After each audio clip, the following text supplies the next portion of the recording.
ప్రతిరోజు మధ్యాహ్నం బుల్లితెరపై ప్రసారమయ్యే స్టార్ మహిళ ఎపిసోడ్స్ కు ఎంతో క్రేజ్ వచ్చింది. ఇందులో స్టార్ యాంకర్ సుమ తన షోకు వచ్చే మహిళలను నవ్విస్తూ ప్రశ్నలతో వారిని కవ్విస్తూ ఉంటుంది. సుమ తన వాక్చాతుర్యంతో షోలోని పార్టిసిపెంట్స్ ను ఎంతగా మాటలతో ఆట పట్టిస్తుందో మన ఆడపడుచులందరికీ సుపరిచితమే. ఇటీవల టెలికాస్ట్ అయిన ఒక ఎపిసోడ్ లో అనుకోని సంఘటన జరిగింది. ఒక పార్టిసిపెంట్ సుమకు దిమ్మ తిరిగేలా ఎదురు సమాధానమిచ్చింది. అనుకోకుండా తనకు లైవ్ లో ఎదురైన ఈ అనుభవానికి సుమ కూడా అవాక్కైపోయింది. ముందుగా సుమే ఈ ఇన్సిడెంట్ ను లైట్ గా తీసుకున్నా మళ్లీ సదరు పార్టిసిపెంట్ ఇంకాస్త గట్టి పంచులు ఇస్తూ పెంకిగా సమాధానమిచ్చింది.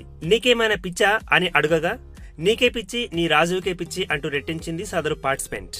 ఒక యాంకర్ తో ఎలా మాట్లాడాలో తెలుసా అని సుమ అడగగా పార్టిసిపెంట్స్ తో ఎలా మాట్లాడాలో నీకు తెలుస్తుందా అంటూ మీ మాటలు ఎలా ఉంటాయో వాటిని బట్టే మా మాటలు ఉంటాయని మరో పంచి వేసింది. దీంతో ఆమెను షో నుండి బయటికి వెళ్లాలని గెటౌట్ అని అరిచేసింది సుమ.